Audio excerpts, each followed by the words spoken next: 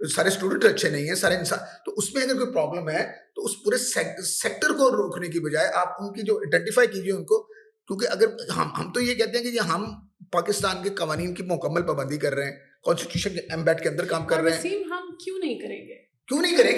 مطلب ہم اس ریاست میں پیدا ہوئے ہیں, یہ ہماری ریاست, ہمارا ملک, ہماری پہچان ہے. ہم میں سے جتنے لوگ اس وقت بیٹھے ہوئے ہیں اس پوڈ کاسٹ کے اندر, ہم تینوں کے پاس اپرچونٹیز آئی ہیں, آتی رہیں گی کہ ہم کسی بھی ریلیٹیولی بہتر ملک میں جا کے سیٹل ہو جاتے ہیں. ہم سے بہتر تو نہیں ہے, لیکن ہم کیوں جائیں؟ نہیں کیوں جائیں, ہمارے لیے ہم سے بہتر ہے. اونرشپ یہ ہے کہ یہ ملک ہمارا ہے, اور آپ اگر بچوں کے ابھی آپ ٹریننگز کرتے ہیں, آپ ان کی ایجوکیشن کے لیے ہیلپ کرتی ہیں, بالکل آپ ان کی بیٹر ہیلتھ کے لیے بات کرتی ہیں, ہم کہتے ہیں کہ ان کا ایکسپوجر بڑھے, ان کی میڈیا میں انٹرٹیننگ ملے, تاکہ سیریز ان کے مسنگ ہے. دیکھیں یہ تو جب ہمارے اوپر گھیرا تنگ ہوا ہے تو ہم نے بھی یہ تھوڑا سا ہماری طرف سے یہ گیپ رہا ہے ایز سول سوسائٹی آرگنائزیشنز کہ ہم نے اس ڈسکورس کو جنریٹ نہیں کیا.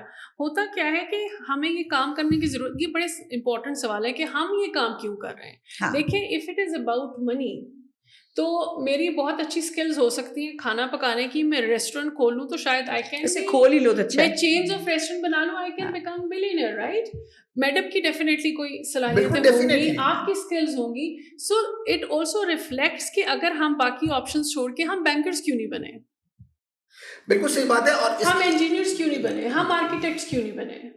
اور اس کے لیے بتا دیں کہ آپ ذرا غور کیجیے اپنے اپنے کام میں, آپ ذرا غور کرتے ہیں تو جو اسپیسیز آپ نے کریٹ کی ہیں, سیکچورل ہراسمنٹ ایٹ ورک پلیس 2000 میں جب بات کی تھی تو بات کوئی نہیں کرتا تھا. جی بالکل, اس کو قانون تک لے کے جانا, امپلیمنٹ کرنا, آشا کا پارٹ ہونا, آج ایک وہ بڑا اہم قانون ہے سعید کے ساتھ. تو یہ سارے عمل میں آپ نے کنٹریبیوٹ کیا, یا 2002 میں آپ نے. لیکن کہیں نہ کہیں دیکھیں وسیم, ایک بات تو ہے, کہیں نہ کہیں پھر این جی اوز نے یا وہ سول سوسائٹی آرگنائزیشنز نے ایک گیپ تو چھوڑا ہے کہ وہ جو اپنا پوائنٹ آف ویو ہے یا جو اپنا کام ہے اس کی پروجیکشن نہیں کر سکتے, عام بندہ ان کا سپورٹر نہیں بن سکا.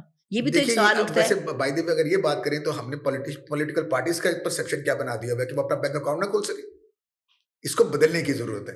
ہمارے لیے اکاؤنٹ کھلتا ہے, ہمارے لیے آپ کے لیے اکاؤنٹ کھولنا مشکل ہے, کیونکہ مجھے ہماری دوست ہیں وہ ایم پی ہیں, وہ بتا رہی ہیں کہ جب ان کو اپنی سیلری کے لیے کرنا تھا 6 مہینے انتظار کرنا پڑا, کیونکہ ان کو کہا گیا کہ پولیٹیکلی ایکسپوز پرسن ہے. ہاں, پولیٹیکلی ایکسپوز پرسن کا کلیئرنس نہیں مل رہی. تو مجھے یہ کہنا ہے کہ یہ طریقہ, آپ اگر خود چاہیں بھی تو آپ کے آگے اتنی بڑی شیلڈ لگا دی جاتی ہے, اور ڈسکورس کو آپ کتنا لے کے جا سکتے ہیں. اور یہ بڑا امپورٹنٹ ہے کہ آپ کے یہاں جتنی پرو ویمن لیجسلیشن ہوئی ہیں, پرو چائلڈ پروٹیکشن لیجسلیشن ہوئی, ایون میرے کیس میں ٹرانسجنڈر رائٹس پروٹیکشن کا جو ہم لا لے کر آئے, دیکھیں یہ تمام کانورسیشنز کسی نہ کسی این جی او کے سیمینار سے شروع ہوئی ہے, کنسلٹیشن سے شروع ہوئی ہے, ورک شاپ سے شروع ہوئی ہے. This is where we initiated this discussion, اور پھر ہم نے لابنگ کی, پارلیمنٹیرینس کو انگیج کیا, بل ڈرافٹ ہوئے, اور اس نے قانون کی شکل اختیار کی. یار آپ ذرا دیکھیے ذرا, اور اب ابھی نگار کو کنٹریبیوٹ کرنے کو دل چاہتا ہے کہ اب انہوں نے پولیٹیکل ایجوکیشن پروگرام شروع کیا تھا, اور آج جو عورتیں اسمبلیوں میں بیٹھی ہیں سب سے پہلے وہاں سے بات شروع ہوئی تھی, اور آج وہ عورتیں لیجسلیشن میں بلکہ ایک پازیٹیو رول پلے کر رہی ہیں. تو اگر اور ہمیں بڑا دکھ ہوتا ہے جب پارلیمنٹ میں بیٹھی ہوئی خواتین ہمارے جیسے اداروں کو ڈسکریج کرتی ہیں, شک کی نظر سے دیکھتی ہیں, تو ہم کہتے ہیں کہ ہمارے انسیسٹرز نے, ہمارے سینئرز نے یہ راستہ بنایا تھا کہ you are part of the parliament now. اچھا عثمان, مجھے بتائیے کیا این جی او صرف پاکستان میں ہوتی ہے یا باہر کے ملکوں میں بھی ہوتی ہیں؟ Thank you very much for asking this question Sabiha, کہ ایک تو یہ بڑا ضروری ہے سمجھنے کے لیے عوام کے لیے کہ این جی او صرف پاکستان میں نہیں ہے کہ ہمارا کوئی اسپیسیفک ایجنڈا ہے, اینٹی اسٹیٹ, اینٹی مذہب, اینٹی فلانا, اینٹی. امریکہ آپ کا بہت دہائیوں سے سپر پاور ہے, ٹھیک ہے, اب چائنا اس کو چیلنج کر رہا ہے, اور ہم دیکھیں گے جیو پولیٹیکل سچویشن کو بدلتے ہوئے. تو امریکہ کے اندر بھی تقریباً 1.8 ملین, جس کا مطلب ہے تقریباً 18 لاکھ. اچھا, اور ایک یہ بڑا فرق ضروری ہے سمجھنا کہ ایک ڈونر ہے, ایک آپ کی انٹرنیشنل آرگنائزیشنز ہیں جو بیسکلی انٹرمیڈیٹ کا رول پلے کرتی ہیں. لیکن یہ جو میں آپ کو تقریباً 18 لاکھ این جی اوز بتا رہی ہوں, یہ ان کے نیشنل لیول پہ, اسٹیٹ لیول پہ ان کے لوگوں کے لیے کام کرتے ہیں. جیسے ہمارے مسائل ہیں چائلڈ ابیوز کے, جیسے ہمارے مسائل ہیں ڈومیسٹک وائلنس کے, جیسے ہمارے مسائل ہیں ٹرانسفوبیا کے, ان کے شاید ہم سے مسائل مختلف ہیں. ان کے یہاں ہوم لیسنس بڑا مسئلہ ہے, ڈرگ ابیوز بڑا مسئلہ ہے, مینٹل ہیلتھ بڑا مسئلہ ہے, یا یہ وہ مسائل ہے جو انہوں نے رجسٹر کیے. آپ جا کے دیکھیں وہ اتنے بڑے بڑے این جی اوز کام کر رہے ہیں, اور آن لائن ہے. 501c جو ہے ان کا رجسٹریشن کا ایک پورٹل ہے جہاں پہ آپ اوور نائٹ سائن اپ ہو جاتے ہیں. کبھی بھی ریاستیں جو ہے نا, ریاست ہمیشہ بڑی ہوتی ہے. ریاست کو یہ سمجھنا چاہیے اس کا اور ہمارا کوئی it is not us versus ریاست. ڈیفینیٹلی ہم تو بہت چھوٹے ہیں, لیکن جو ان کا اسکوپ ہے, جو ان کی ایکسس ہے, جو ان کا مینڈیٹ ہے, ریاست بہت بڑی ہوتی ہے. جتنی بھی کمزور جمہوریت ہو آپ کی, جتنی کمزور اکانومی ہو, ریاست ہمیشہ بڑی ہوتی ہے. ظاہر ہے لوگ بڑے نہیں ہوتے, ریاست بڑی. اچھا, مجھے پتا ہے کہ جتنے بھی لوگ این جی او سے جن کا تعلق ہے وہ بہت بولتے ہیں, اور اگر ان کو بولنے کا موقع ملے, ظاہر ان کے پاس کانٹینٹ ہوتا ہے, نالج ہوتا ہے, لیکن ہماری کچھ لمیٹیشنز ہیں, تو ہمیں پروگرام کو وائنڈ اپ بھی کرنا ہے. تو میں چاہوں گی کہ اگر ہم تھوڑا وائنڈ اپ کرنے کی طرف آئیں تو اس پہ ذرا آپ جیسے بات یہ کر رہے ہیں, اس میں نے بات کی, آپ نے بھی بات کی, میسج ایک ہی ہے کہ ہم ہارمنی میں اکٹھا کام کیوں نہیں کر سکتے. ہاں, اگر آپ جو مینڈیٹ ہے وہی مینڈیٹ ہم آپ کو سپورٹ کر رہے ہیں, کیونکہ اگر آپ کی اپروچ کمیونٹی تک نہیں ہے تو وہ کمیونٹی کا برج ہم بن سکتے ہیں. جی بالکل. دوسری طرف یہ ہے کہ جی اور این جی اوز کا کام بھی یہ کہ وہ برج بناتے ہیں, اور آلٹرنیٹیوز آپ کے لیے آلٹرنیٹیوز آپشنس کی بھی بات آپ کے ساتھ کر سکتے ہیں, کیونکہ آپ کو جیسے آپ نے کہا کہ آپ کو اگر ایک لمیٹیڈ ویژن میں آپ سوچ رہے ہیں تو شاید دنیا اس سے مختلف ہے, ریئلٹیز کمیونٹی بیسڈ ریئلٹیز مختلف ہیں. بالکل, اور آپ کا ایریا ٹو ایریا فرق ہے, تو اس کے لیے کنسلٹیشن میں انگیج کیجئے, لوگوں کو انگیج کیجئے, ہمیں انگیج کیجئے, تاکہ آپ ہی کی پالیسیز کو بہتر امپلیمنٹ کیا جا سکے. بالکل ٹھیک ہے. میرا خیال ہے یہ بہت اہم بات کی ہے وسیم. میرا خیال ہے اسی بات کو اگر آپ مزید بڑھائیں تو ہم یہ بھی کہہ سکتے ہیں کہ جو این جی اوز ہیں ان کو بھی کہیں اکٹھا ہونے کی ضرورت ہے. مسائل تو سب کے لیے نا, مشکلیں تو سب کے لیے, ایک کے لیے تو نہیں. تو جیسے آپ نے کہا ہے کہ ریاست ہمارے ساتھ ملے اور ہم ایک برج کا کام کریں, اور ان کی آؤٹ ریچ میں بھی کام کریں, اور ان کی باقی جو چیزیں ہیں ان میں بھی ہم ان کو کہیں نہ کہیں اسسٹ کریں. تو اسی طرح سے ایک میرا حال یہ بھی ہو کہ اگر تمام این جی اوز بھی آپس میں اکٹھی بیٹھیں اور اپنے مسائل, ایک این جی او یونینس ہونی چاہیے, جی اور جب یونین بنے تو یہ بڑا مائنڈ فل ہونا چاہیے ہمیں کہ وہ جینڈر پروپورشنلی کتنی پولیٹیکلی کریکٹ ہوگی. کیونکہ یوزلی ہمارے ہاں یونین تو نہیں بنی, لیکن کچھ ایسے الائنسز بنے جنہوں نے کوشش کی کہ وہ گورنمنٹ کے ساتھ لابنگ کریں گے, تو ہم نے دیکھا کہ وہی 2-4 یوزول سسپیکٹس تھے جو کچھ بڑے اچھے بھی ہیں. جیسے میں ایک جانتی ہوں پاکستان سول سوسائٹی فورم کو, جس کو اپنے ہمارے دوست ہیں محمد تحسین, وہ لیڈ کرتے ہیں, تو وہ بہت زیادہ کام کرتے ہیں اس کے اوپر, اور بہت. لیکن یونین کے آپ کو پتہ ہے کہ اس کی بائنگ پاور ڈفرینٹ ہوتی ہے. آپ as a stake holder registered ہوتے ہیں, آپ نیگوسیشنس میں جاتے ہیں, اور آپ کے متعلقہ کوئی پالیسی آپ کو کنسلٹ کیے بغیر نہیں بن سکتی, کیونکہ یونین کا فریم ورک فرق ہے. اور دوسری بات یہ ہے کہ اس کو ویمن لیڈ آرگنائز. اچھا, جب آپ نے پہلے بھی بات کی تھی کہ آپ ایک خاتون ہیں اور این جی او ہیڈ کر رہی ہیں, آئی ایم شیور کہ وسیم کے آپریشن چیلنجز بہت زیادہ ہوں گے, لیکن میرے اور وسیم کے آپریشن چیلنجز بہت ڈفرینٹ فرق ہے. یہ تو ہے, میرے زیادہ تو ہیں, نمبر آف چیلنجز اتنے ہی ہیں, لیکن میرے پاس ایڈیشنل لیئر آف چیلنجز ہیں بیکاز آف مائی جینڈر. جب میرے ساتھ نیگوسیشنز ہوتی ہیں تو اس کے پیرامیٹرز اور ہیں, بالکل, جس میں sexual harassment, making me uncomfortable, knowing my marital status, belittle کرنا, اور دوسرا ایک کونوٹیشن جوڑنا کہ جو خواتین انسانی حقوق کے لیے کام کرتی ہیں وہ مادر پدر آزادی چاہتی ہیں اور وہ پتہ نہیں کیسا ملک بنانا چاہتی ہیں. تو وہ تمام چیزیں ہمیں ہانٹ کرتی ہیں, کیونکہ وہ ہمارے پورے کام کو ردی کی ٹوکری میں ڈال کے ایک ایسا نیگیٹو, جسے ہم کہتے ہیں کہ خواتین پولیٹیشین کی کریکٹر اسیسینیشن. عورت اور مرد دونوں پولیٹیشینز کا کام مشکل ہے, عورت کا زیادہ مشکل. بالکل, اس میں کوئی شک نہیں ہے, اور یہ بات ہمیں سب, اور اگر وہ خاتون مائنورٹی سے ہو تو اور زیادہ. اور اس میں اگر ٹرانسجنڈر کی بات لے آئیں تو پھر اور اس میں ایک اور بھی ہے, وہ چیز ہے, اور عورت اگر سنگل ہے تو یہ اور بھی زیادہ مشکل ہو جاتا ہے. جو آسانی یہی ہے کہ یعنی کہ جینڈر کو تو مجھے آپ کے ساتھ بیٹھ کے مجھے بات کرنے ایگری کرنا پڑتا ہے کہ ان ایشوز کو مرد سمجھ ہی نہیں سکتا. اس کا صرف یہ کام ہے کہ کم از کم. تھینک یو وسیم, آپ یہ بات مان رہے ہیں, ورنہ بہت سارے مرد تو چیلنج کرتے ہیں ہمیں کہ ہم کیوں نہیں سمجھ سکتے, بالکل نہیں سمجھ سکتے, آپ ہمارے نالج میں شک کرتی ہیں, آپ ہمارے انٹلیکٹ میں شک کرتی ہیں. ہم آدھی عورت ہیں, ہم کہتے ہیں بھائی ہم پوری عورت ہیں, ہمیں بات کرنے دو. تو تھینک یو وسیم. دوسرا بات یہ ہے کہ آپ ایک ہی سپورٹ کر سکتے ہیں کہ آپ جو وہ کہہ رہی ہیں اس پہ یقین کیجیے, ان کے ساتھ چلیے, ان کو بہانے, ان کو مت بتائیں انہوں نے کیا کرنا ہے, کیونکہ آپ کو نہیں پتا اور آپ کو بتانے کی کوشش بھی نہیں کرنی چاہیے. کہ بہت سے لوگ تو یہ کہتے ہیں کہ نالج سارا جو ہے وہ ایکسپیرینس کی بیس پہ تو نہیں ہوتا, تو سورس آف نالج میں تو ہم جان سکتے ہیں. مطلب ایک بیکار کی بحث ہوتی ہے. 100% عورتیں سیکشل ہراسمنٹ کا شکار ہوتی ہیں, کتنے مرد ہوتے ہیں. جی بالکل, اور کیسے وہ سمجھ سکتے ہیں اپنی میرے مقابلے میں کہ خاتون کو ساتھ ہوں تو ان کو ڈبل کام کر کے اس کو لیول پہ آنا پڑتا ہے, نہیں تو ہم کام مانتے ہیں. جی تھینک یو سو مچ آپ دونوں کا. میں چاہوں گی اب اپنے ہمارے جو سننے والے ہیں, میں چاہوں گی اگر آپ کو کوئی بھی سوال ہے این جی او کے متعلق, ان کے کام کے متعلق, یا وہ سمجھتے ہیں کہ وہ کیا کرتی ہیں, کیوں کرتی ہیں, تو پلیز آپ ہمارے اس پروگرام کے نیچے ضرور لکھیں. اور اس کے ساتھ ساتھ ہم چاہیں گے کہ ہم این جی اوز کے حوالے سے بھی آپ کو مزید ہم پروگرام کریں اور آپ کو مزید معلومات دیں. میں چاہوں گی آپ لوگوں کا جو انٹرسٹ ہے, ہم ان انٹرسٹ کو سامنے رکھتے ہوئے اپنے پروگرام ڈیزائن کرنا چاہتے ہیں. میں اور وسیم اب اکثر آپ کو ملیں گے, لیکن ہم چاہیں گے کہ جو آپ سننا چاہتے ہیں ہم آپ کو سنائیں, اور جتنا سننا چاہتے ہیں اتنا آپ کو سنائیں. آپ اس ماٹی چینل کو سبسکرائب کرنا مت بھولیے گا, اور اس پروگرام کی جو ایپیسوڈ ہے اس کو شیئر کیجیے گا. بہت شکریہ.